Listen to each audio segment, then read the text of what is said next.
Hi my dear competitive aspirants, నేను మీ Babitha Santosh, faculty of economy. ఈరోజు ఎకానమీ సబ్జెక్ట్లో భాగంగా ఏపీపీఎస్సీ పాయింట్ ఆఫ్లో కానీ టీజీపీఎస్సీ పాయింట్ ఆఫ్లో కానీ ప్రిపేర్ అయ్యేటువంటి కాంపిటేటివ్ ఆస్పిరెంట్స్ కోసం పర్టికులర్గా 2026లో కరెంట్ ఎకానమీకి సంబంధించినటువంటి పూర్తి అంశాలను మీ ముందుకు తీసుకొచ్చే ప్రయత్నం చేస్తా. దీనిలో భాగంగానే ఒక్కొక్క కరెంట్ ఎకానమీ అంటే జనవరి నుంచి మనకు నోటిఫికేషన్ వచ్చే వరకు లాస్ట్ మంత్ జనవరి నుండి ఇప్పుడు నోటిఫికేషన్ వచ్చే వరకు కరెంట్ ఎకానమీకి సంబంధించిన ప్రతి అంశాన్ని మీకు బైలింగ్వల్లో బోత్ లాంగ్వేజ్లో చెప్పేటువంటి ప్రయత్నం చేస్తా. దీనిలో భాగంగానే మేజర్గా ఏపీపీఎస్సీకి గ్రూప్ 1 కానీ గ్రూప్ 2 ప్రిపేర్ అయ్యేటువంటి అభ్యర్థులకు, అదేవిధంగా టీజీపీఎస్సీ పాయింట్ ఆఫ్ లో group 1 group 2 group 3 long term prepare అయ్యేటువంటి అభ్యర్థుల కోసం పర్టికులర్ గా కరెంట్ ఎకానమీ అనేటువంటి టాపిక్ ను తీసుకురావడం జరుగుతుంది. అదేవిధంగా సెంట్రల్ జాబులకు ప్రిపేర్ అయ్యేటువంటి ఎస్ఎస్సి కానీ జీడీ ఎస్ఎస్సి కానీ అదేవిధంగా ఆర్ఆర్బి కానీ ఐబిపిఎస్ బ్యాంకింగ్ పర్పస్ లో కానీ ఎవరైతే ప్రిపేర్ అవుతారో వాళ్ళందరికీ కూడా కరెంట్ ఎకానమీ అనేది చాలా ఇన్ఫర్మేషన్ ఇస్తుంది. కరెంట్ ఎకానమీ ద్వారా ఎక్కువ క్వశ్చన్స్ అనేవి మనకి ఈ మధ్య కాలంలో రావడం గమనిస్తున్నాం. మనం దీనిలోనే కరెంట్ అఫైర్స్ లో ఉన్నటువంటి అంశాలను కూడా ఇక్కడ కరెంట్ ఎకానమీ ద్వారా కూడా కొన్ని తెలుసుకోవచ్చు. ఓకేనా రైట్. దాంతో పాటు ఇక్కడ గ్రూప్స్ కు ప్రిపేర్ అయ్యేటువంటి కాంపిటేటివ్ ఆస్పిరెంట్స్ తో పాటు అదేవిధంగా తెలుగు రాష్ట్రాల్లో అంటే ఆంధ్రప్రదేశ్ లో కానీ తెలంగాణలో కానీ యూనిఫామ్ పర్పస్ లో ప్రిపేర్ అయ్యేటువంటి అభ్యర్థులు అంటే ఎస్ఐ పాయింట్ ఆఫ్ లో కానీ కానిస్టేబుల్ పాయింట్ ఆఫ్ లో కానీ ప్రిపేర్ అయ్యేటువంటి అభ్యర్థులకు ఎక్కువగా కరెంట్ ఎకానమీ మీద అంటే బడ్జెట్ కానీ సర్వే కానీ కరెంట్ ఎకానమీకి సంబంధించినటువంటి డీటెయిల్స్ వాటి మీద కూడా ఎక్కువ క్వశ్చన్స్ అడుగుతుండు కాబట్టి దాన్ని బేస్ చేసుకొని మీ ముందుకు ఇక్కడ కరెంట్ ఎకానమీకి సంబంధించినటువంటి అంశాలను మీ ముందుకు తీసుకురావడం జరుగుతుంది. మరి మనము లాస్ట్ ప్రీవియస్ క్లాస్ లో కూడా చిన్న మొత్తాల పొదుపు పథకాలపై వడ్డీ రేట్లు అనేవి యథాతథంగా కేంద్ర ప్రభుత్వం ఉంచింది అన్న విషయంలో మాట్లాడడం జరిగింది. దానికి సంబంధించినటువంటి వడ్డీ రేట్లు అంటే ఏ పొదుపుకు ఎన్నెన్ని వడ్డీ రేట్లు గవర్నమెంట్ ప్రొవైడ్ చేయడం జరుగుతుంది అనే విషయాన్ని కూడా మాట్లాడుకోవడం జరిగింది. మరి ఈ రోజు క్లాసులో ఇక్కడ చూద్దాం, పొగాకు ఉత్పత్తులపై అదనపు ఎక్సైజ్ సుంకం. పొగాకు ఉత్పత్తులపై అదనపు ఎక్సైజ్ సుంకం అంటే ఇక్కడ చూడండి extra excise duty, extra excise duty నానా లేదా అడిషనల్ ఎక్సైజ్ డ్యూటీ. చూడండి ఇక్కడ additional excise duty on tobacco products పొగాకు ఉత్పత్తులు ఏవైతే ఉంటాయో ఏమన్నకోవచ్చు పొగాకు ఉత్పత్తులు. మనం ఇక్కడ చూడండి ఇక్కడ మామూలుగా ఇక్కడ చూడండి గుట్కా కానీ పాన్ మసాలా కానీ జర్దా కానీ కిల్లీ కానీ లేకుంటే ఇతరత్ర పొగాకు ఉత్పత్తులు ఏవైతే ఉంటాయో వాటిపైన ఎక్సైజ్ ట్యాక్స్ ను అదనంగా విధించడం జరుగుతుంది అన్న పాయింట్ ఆఫ్ తీసుకోవచ్చు. ఇక్కడ మనం ఒక్కసారి చూద్దాం. ఇక్కడ పొగాకు ఉత్పత్తులపై అదనపు ఎక్సైజ్ సుంకం, అదే విధంగా గుట్కా పాను మసాలాపై ఆరోగ్య సెస్సును 2026 ఫిబ్రవరి 1 నుండి ఇక్కడ అమల్లోకి వస్తాయని కేంద్ర ఆర్థిక శాఖ నోటిఫై చేయడం జరిగింది నాన్న. రైట్. ఇక్కడ చూడండి ఒక్కసారి పొగాకు ఉత్పత్తులపై అదనపు ఎక్సైజ్ సుంకం ఇదొక పాయింట్. తర్వాత గుట్కా పాను మసాలాపై ఆరోగ్య సెస్సును 2026 ఫిబ్రవరి 1 నుండి ఇక్కడ ఏం చేస్తారు అమల్లోకి తీసుకొస్తామని ఇక్కడ ఏంటిది సెంట్రల్ ఫైనాన్స్ మినిస్టర్ నోటిఫై చేయడం జరిగింది. రైట్. ఓకేనా. ఇప్పుడు దీనికి సంబంధించినటువంటి పాయింట్స్ పొగాకు ఉత్పత్తులపై అదనపు ఎక్సైజ్ ట్యాక్స్. మరి ఇక్కడ ఎక్సైజ్ ట్యాక్స్ అంటే ఏంటిది నాన్న? ఎక్సైజ్ ట్యాక్స్ అంటే ఒక్కసారి చూద్దాం నాన్న. ఇక్కడ ఎక్సైజ్ ట్యాక్స్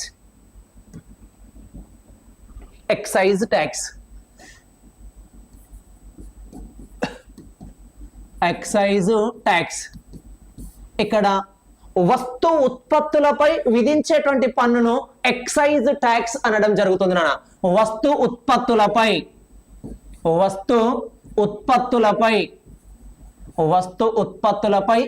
విధించే పన్నును మనం ఏమంటారంటే ఎక్సైజ్ ట్యాక్స్ గా చెప్పడం జరుగుతుంది. నువ్వు ఏ వస్తువులను ఉత్పత్తి, ఇక్కడ మన టాపిక్ వచ్చేసి పొగాకు ఉత్పత్తులపై గవర్నమెంట్ ఏం చేస్తుందంటే అదనంగా ఎక్సైజ్ ట్యాక్స్ ను విధిస్తుంది. ఓకేనా, రైట్. ప్లస్ అదే విధంగా ఇక్కడ సెస్ అన్నారు, ఇక్కడ ఆరోగ్య సెస్, ఆరోగ్య సెస్, ఆరోగ్య సెస్, ఇక్కడ హెల్త్ సెస్ అనుకోవచ్చు. అంటే హెల్త్ డిపార్ట్మెంట్ పైన, హెల్త్ పైన కూడా సెస్ విధించడం జరుగుతుంది. ఇక్కడ ఏంటండి, ఫస్ట్ సెస్ అంటే మనకి ఏదో మీనింగ్ తెలవాలి. సెస్, ఇక్కడ సెస్ అంటే ఏదైనా ఒక ప్రత్యేక విధింపు పాయింట్ ఆఫ్ లో, ఒక ప్రత్యేకమైనటువంటి విధానంలో భాగంగా పన్నుపై పన్నును విధిస్తే దాన్ని సెస్ గా చెప్పుకోవచ్చు. ఇప్పుడు ఫర్ ఎగ్జాంపుల్ మనకు ఇదే టొబాకో ప్రొడక్ట్స్ అనుకున్నాం, టొబాకో ప్రొడక్ట్స్. ఈ టొబాకో ప్రొడక్ట్స్ పైన ఏంటిది మనకు అదనంగా ఎక్సైజ్ ట్యాక్స్ ను విధిస్తుంది. ప్లస్ అదే విధంగా ఒకవేళ ఇదే టొబాకో ప్రొడక్ట్స్ ఏవైతే ఉంటాయో హెల్త్ మీద విపరీతమైనటువంటి మనకు డిస్టర్బెన్స్, విపరీతమైనటువంటి హెల్త్ ను డ్యామేజ్ చేసేటువంటి పరిస్థితులు కూడా ఉంటాయి. మరి అలాంటప్పుడు ఈ టొబాకో ఉత్పత్తుల పైన ఎక్సైజ్ ట్యాక్స్ తో పాటు ఆరోగ్యాన్ని పాడు చేసేటువంటి ఉత్పత్తులు కాబట్టి అదనంగా మరికొంత పన్ను గనక విధిస్తే, అంటే పన్నుపై పన్ను, ట్యాక్స్ అండ్ ట్యాక్స్ గనక మనం ఇక్కడ ప్రొవైడ్ చేయగలిగితే దాన్ని ఇక్కడ సెస్ అనడం జరుగుతుంది. పన్ను మీద పన్ను అంటే అదనపు పన్ను విధానాన్ని ఎప్పుడైతే కేంద్ర ప్రభుత్వం ఆలోచన చేస్తుందో, ఏ వస్తువుల వల్ల ప్రజలకు గాని, సమాజానికి గాని, దేశానికి గాని, రాష్ట్రాలకు గాని, ప్రాంతాలకు గాని ఒక వస్తువు ఉత్పత్తి వల్ల డిస్టర్బెన్స్ జరుగుతుందో, ఆ డిస్టర్బెన్స్ వల్ల ఆ ప్రజలకు ఇబ్బంది జరుగుతుందో అలాంటి సమయంలో ఎక్స్ట్రా ట్యాక్స్ కూడా విధించడం జరుగుతుంది. మరి అలాంటప్పుడు ఆరోగ్య సెస్ అన్నాడు, ఇక్కడ హెల్తీ సెస్, ఆరోగ్యం పాయింట్ ఆఫ్ అంటే ఇక్కడ ఏంటిది, ఈ టొబాకో కంపెనీ మీద, టొబాకో ఉత్పత్తుల పైన మనం ట్యాక్స్ వేస్తాం. ట్యాక్స్ తో పాటు ఒకవేళ అడిషనల్ గా సెస్ అంటే అదనపు పన్ను అన్నట్టు. సెస్ మీద ఏంటంటే అదనపు పన్నును విధించడాన్నే సెస్, అంటే ఉన్న పన్ను కాకుండా మరికొంత పన్నును విధిస్తే దాన్ని సెస్ గా చెప్పుకోవచ్చు. అంటే పన్నుపై పన్ను విధించడాన్ని మన సెస్, ఒక ప్రత్యేక పద్ధతిలో, ఒక ప్రత్యేక విధానంలో కేంద్రం అమలు చేసేటువంటి విధానమే సెస్ అన్నట్టు. ఇది విద్యపై విధించవచ్చు, ఆరోగ్యంపై విధించవచ్చు. ఒకవేళ ఈ సెస్ ఫర్ ఎగ్జాంపుల్ ఇప్పుడు టొబాకో ప్రోడక్ట్ అనుకుందాం, టొబాకో కంపెనీ పైన ట్యాక్స్ వేసాం, ఒక 40% టొబాకో కంపెనీ పైన ట్యాక్స్ వేసినాం. ప్లస్ అడిషనల్ గా సెస్ రూపంలో కూడా ఒక 1% మళ్ళొక సెస్ ను అంటే మరొక ట్యాక్స్ ను విధించడం. అప్పుడు ఏంటంటే ఇక్కడ 1% అదనంగా ఆ టొబాకో ఉత్పత్తులపై పన్ను విధించినప్పుడు వీటి ద్వారా వచ్చేటువంటి ఆదాయం ఏదైతే ఉంటుందో ఆ ఇన్కమ్ ను కూడా ఆరోగ్య పథకాల కోసం, ఆరోగ్య కార్యక్రమాల కోసం ఖర్చు పెట్టడం జరుగుతుంది. ఒకవేళ విద్యపై సెస్ అనుకుందామండి, అప్పుడు విద్యా డిపార్ట్మెంట్ డెవలప్మెంట్ చేయడం కోసం 1%, 2%, 3% సెస్ ను విధిస్తే అది కేవలం ఎడ్యుకేషన్, అంటే దేనికోసం అయితే సెస్ ను విధిస్తామో ఆ రంగం పైన మాత్రమే ఖర్చు పెడతారు, వేరే రంగం మీద ఖర్చు పెట్టడానికి వీలు లేదు. సెస్ అనేది ఏ రంగం పైన నువ్వు సెస్ ను విధిస్తున్నావో అంటే సెస్ మీన్ ట్యాక్స్ అండి, ఒక డ్యూటీ, ఒక సుంకం. ఆ సెస్ మీద వచ్చే, ఆ సెస్ ద్వారా వచ్చేటువంటి అమౌంట్ ను ఏ ఉత్పత్తి పైన విధిస్తున్నావో ఆ ఉత్పత్తికి సంబంధించినటువంటి అంశాలపైన, కార్యక్రమాల పైన మాత్రమే ఖర్చు పెట్టడం జరుగుతుంది. ఓకేనా, ఇక్కడ ఎక్సైజ్ ట్యాక్స్ అంటే ఏంటంటే వస్తు ఉత్పత్తులపై విధించే పన్ను, గూడ్స్ ప్రోడక్ట్ పై ఇక్కడ విధించేటువంటి పన్నును మనం ఎక్సైజ్ డ్యూటీ అనడం జరుగుతుంది. మరి అదే విధంగా వాటితో పాటు ఆరోగ్య సెస్ అంటే ఏంటిది, హెల్త్ పాయింట్ ఆఫ్ లో కూడా ఏమైనా డిస్టర్బెన్స్ జరగచ్చు అన్న కాన్సెప్ట్ తోటి హెల్త్ సెస్ ను కూడా విధించడం జరుగుతుంది. ఇదంతా ఎప్పటి నుంచి అమల్లోకి వస్తా అంటే 2026 ఫిబ్రవరి 1 నుండి, ఫిబ్రవరి 1 ఏంటంటే బడ్జెట్ ను ప్రవేశపెట్టిన రోజు కదండి. అప్పటి నుండి బడ్జెట్ అనేది ఎప్పుడైతే ప్రవేశపెట్టిరో ఆ రోజు నుండి అమల్లోకి వస్తుందని ఎవరు చెప్పారంటే ఇక్కడ సెంట్రల్ ఫైనాన్స్ మినిస్టర్ చెప్పడం జరిగిందండి. సెంట్రల్ ఫైనాన్స్ మినిస్టర్ చెప్పడం జరిగింది. ఇక్కడ చూడండి, ఇక్కడ అమల్లోకి వస్తుందని కేంద్ర ఆర్థిక శాఖ నోటిఫై చేయడం జరిగింది. ప్లస్ అదే విధంగా ఇక్కడ చూడండి, పొగాకు ఉత్పత్తులు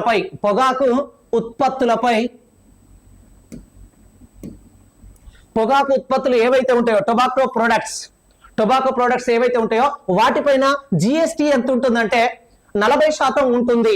అదే విధంగా చూసుకోండి, అదనంగా ఏంటిది 40% జిఎస్టితో పాటు అదనంగా ఇక్కడ జాతీయ భద్రతా సెస్ నేషనల్ సెక్యూరిటీ సెస్ చూసుకోండి ఒకసారి ఇక్కడ నేషనల్ సెక్యూరిటీ సెస్ ను ప్లస్ అదే విధంగా చూసుకోండి ఆరోగ్య సెస్ ను ఇక్కడ హెల్దీ సెస్ ను కూడా విధించడం జరుగుతుంది. అంటే ఇక్కడ ప్రోడక్ట్ ఏంటిది టొబాకో ప్రొడక్ట్స్ పైన 40% జిఎస్టిని విధిస్తారట వస్తు సేవల పన్నుకు సంబంధించి.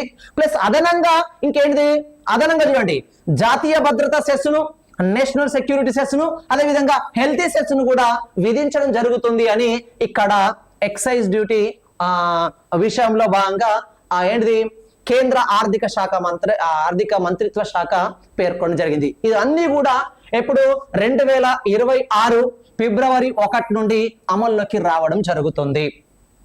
ప్లస్ అదే విధంగా తీసుకున్నట్లయితే దీంతో పాటు మరికొన్ని అంశాలు. ప్రస్తుతం పొగాకు ఉత్పత్తులపై 28% జిఎస్టి, వివిధ పరిహార సెస్సు రేట్లు వర్తిస్తున్నాయి. అంటే ప్రజెంట్ అంటే ఈ 2026 ఫిబ్రవరి 1 నుండి ఇక్కడ ఏంటిది పొగాకు ఉత్పత్తులపై 28% జిఎస్టిని విధించారట ఈ సంవత్సరంలో. మరి గతంలో ఎంత అంటే ఇక్కడ ప్రీవియస్ తీసుకుంటే 18% ఉండే అంటే గతంలో ఉన్నటువంటి 18% ప్రజెంట్ 28%. మొత్తం పొగాకు ఉత్పత్తుల పైన 40%, మొత్తం పొగాకు ఉత్పత్తుల పైన ఎంత అంటే పర్సంటేజ్ ఎంత అండి ఇక్కడ 40% ఇక్కడ విధించడం జరుగుతుంది. ఇక్కడ ఒకసారి చూడండి 2026 ఫిబ్రవరి 1 నుండి జిఎస్టి పాన్ మసాలా, సిగరెట్ కావచ్చు, పొగాకు సంబంధించినటువంటి ఉత్పత్తుల పైన 40%, అదే విధంగా బీడీలపై 18% ఇక్కడ ఏంటిది ట్యాక్స్ అనేది పెరుగుతున్నట్లుగా ఫైనాన్స్ మినిస్టర్ అనేది ఇక్కడ చెప్పడం జరిగింది.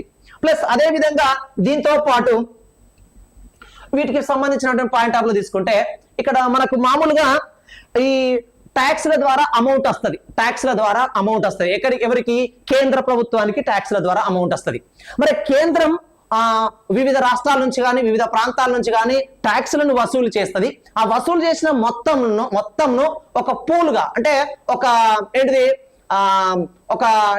ఒక ఫండ్ గా ఏర్పాటు చేస్తాయి. ఆ ఫండ్ లో ఫైనాన్స్ కమిషన్ సిఫార్సుల మేరకు కొంత భాగాన్ని కేంద్రం వద్ద ఉంచి మరికొంత భాగాన్ని రాష్ట్రాలకు పంపిణీ చేయడం జరుగుతుంది. ఇప్పుడు ప్రజెంట్ 15th ఫైనాన్స్ కమిషన్ అమల్లో ఉంది. 15th ఫైనాన్స్ కమిషన్ సిఫార్సుల మేరకు ఇప్పుడు ప్రజెంట్ ఇక్కడ చూడండి, ఇప్పుడు ప్రజెంట్ మనకు 15th ఫైనాన్స్ కమిషన్ అమల్లో ఉంది. 15th ఫైనాన్స్ కమిషన్ అమల్లో ఉంది. 15th ఫైనాన్స్ కమిషన్ అమల్లో ఉంది. 15th ఫైనాన్స్ కమిషన్ యొక్క చైర్మన్ ఎవరు? NK Singh, Nandakishore Singh, NK Singh. మరి 15th ఫైనాన్స్ కమిషన్ ఎప్పటి నుంచి ఎప్పటి వరకు అమల్లో ఉంటుంది అంటే ఇక్కడ ఏంటిది మీడియేటరీ రిపోర్ట్ ప్రకారం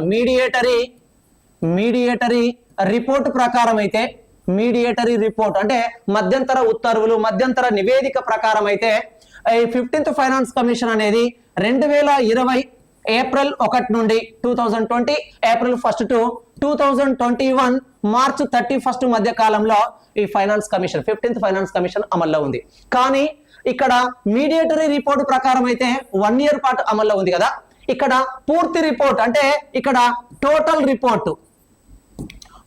రిపోర్ట్ వైజ్ చూసుకుంటే టోటల్ రిపోర్ట్ ఎప్పుడు అంటే టోటల్ రిపోర్ట్ వైజ్ అంటే ఇక్కడ 15th ఫైనాన్స్ కమిషన్ మొత్తం పనిచేసిన అమల్లో ఉన్నటువంటి సమయం ఎప్పుడు 2021 ఏప్రిల్ 1 టు 2026 మార్చ్ 31 మధ్య కాలంలో 15th ఫైనాన్స్ కమిషన్ పూర్తి స్థాయిలో అమల్లో ఉంది. ప్రజెంట్ కూడా 15th ఫైనాన్స్ కమిషన్ ఇక్కడ అమల్లో నడుస్తుంది. ఇప్పుడు మనం ఫిబ్రవరిలో క్లాస్ చెప్పుకుంటున్నాం అంటే మార్చి 31 రాక 15th ఫైనాన్స్ కమిషన్ అమల్లో ఉంటది. అంటే పూర్తి నివేదిక ప్రకారం ఏమో 15th ఫైనాన్స్ కమిషన్ కాలం ఏమో 2021 ఏప్రిల్ 1 టు 2026 మార్చ్ 31. అదే విధంగా ఇక్కడ మీడియేటరీ రిపోర్ట్ ప్రకారం అయితే 2020 ఏప్రిల్ 1 టు 2021 మార్చ్ 31 ఇక్కడ 1 year పీరియడ్. రైట్. మరి 15th ఫైనాన్స్ కమిషన్ సిఫార్సుల మేరకు ఇక్కడ మొత్తం కేంద్రం వసూలు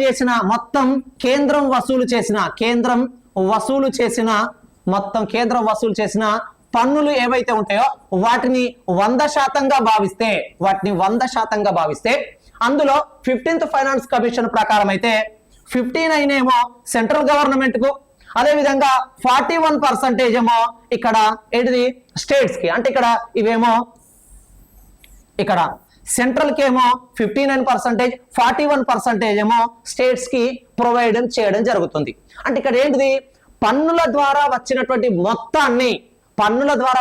మొత్తాన్ని ఒక పూల్గా, ఒక ఫండ్గా ఏర్పాటు చేసి అందులో కొంత భాగాన్ని అంటే 41% వివిధ రాష్ట్రాలకు పంపిణీ చేయడం జరుగుతుంది. వీటి ద్వారా రాష్ట్రాల అభివృద్ధిని ఏర్పాటు చేయాలి, రాష్ట్రాల అభివృద్ధిని కొనసాగించాలని ఫైనాన్స్ కమిషన్ సిఫార్సులు చేయడం జరుగుతుంది. దానిలో భాగంగానే ఇదే విషయాన్ని ఇక్కడ చూడండి ఒక్కసారి ఫైనాన్స్ కమిషన్ చెప్పడం జరిగింది. ఇక్కడ చూడండి ఒక్కసారి, కేంద్ర పన్ను ఆదాయాలను ఒక పూల్ గా చేసి, అంటే కేంద్ర ప్రభుత్వం ఏదైతే వసూలు చేస్తుందో పన్నుల యొక్క విలువను ఒక ఫండ్ గా ఏర్పాటు చేసి, ఒక పూల్ గా ఏర్పాటు చేసి, ఇక్కడ చూడండి ఇక్కడ the central tax revenues will be pool and 41% will be given to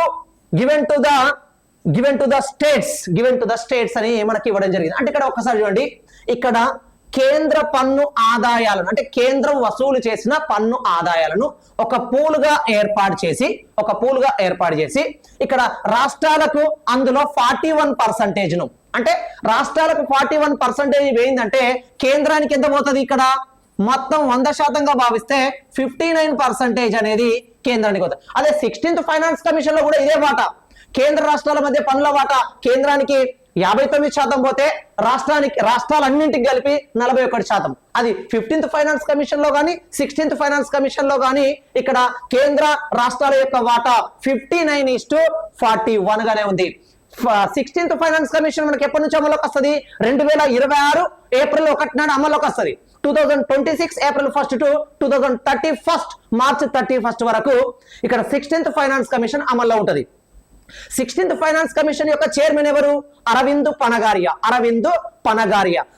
Panagariya ఆధ్వర్యంలో కేంద్ర ప్రభుత్వం 2026 ఏప్రిల్ 1 నుండి 2031 మార్చి 31 మధ్య కాలంలో ఎన్ని పన్నుల ద్వారా అమౌంట్ ను వసూలు చేస్తుందో ఆ మొత్తంలో కూడా కేంద్రం తన వద్దనే 59% ఉంచుకొని మిగతా 41% ఇక్కడ అన్ని రాష్ట్రాలకు పంపిణీ చేయడం. అదే విషయం 15th ఫైనాన్స్ కమిషన్ లో కూడా same data. 15th finance commission లో కూడా కేంద్రం యొక్క వాటా 59, రాష్ట్రాల యొక్క వాటా 41. ఓకేనా, రైట్. మరి ఇక్కడ చూడండి, ఇప్పుడు కేంద్రం పన్నుల ద్వారా కొంత ఆదాయాన్ని వసూలు చేస్తుంది. వసూలు చేసినటువంటి అమౌంట్ లో ఇక్కడ 41% రాష్ట్రాలన్నింటికి పంపించడం జరుగుతుంది, మిగతాది కేంద్రం దగ్గర ఉండడం జరుగుతుంది. అదే విధంగా చూడండి, ఇక్కడ పాన్ మసాలా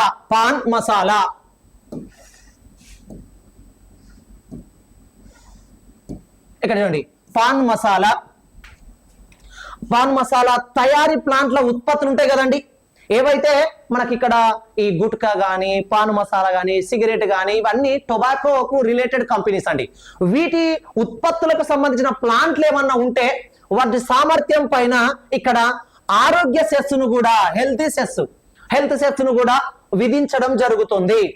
ఆ మేరకు ఇక్కడ ఎవరు నిబంధనలు పేర్కొనడం జరిగింది, నిబంధనలు తెలియజేయడం జరిగింది అంటే ఆర్థిక శాఖ, సెంట్రల్ ఫైనాన్స్ మినిస్టర్ ఆధ్వర్యంలో దానికి సంబంధించిన డిపార్ట్మెంట్ వాళ్ళు ఒక నిబంధన కూడా తెలియజేయడం జరిగింది.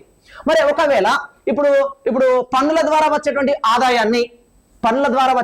ఆదాయాన్ని ఇక్కడ ఎట్లా, ఇప్పుడు పన్నుల ద్వారా వచ్చే ఆదాయాన్ని రాష్ట్రాలకు పంపించడం జరుగుతుంది, కొంత కేంద్రం వద్ద వస్తాయి కదా. ఇప్పుడు మనం ఆరోగ్య సెస్సు అన్నాం, ఏంటిది ఆరోగ్య సెస్, హెల్తీ సెస్ అనుకున్నాం. మరి హెల్త్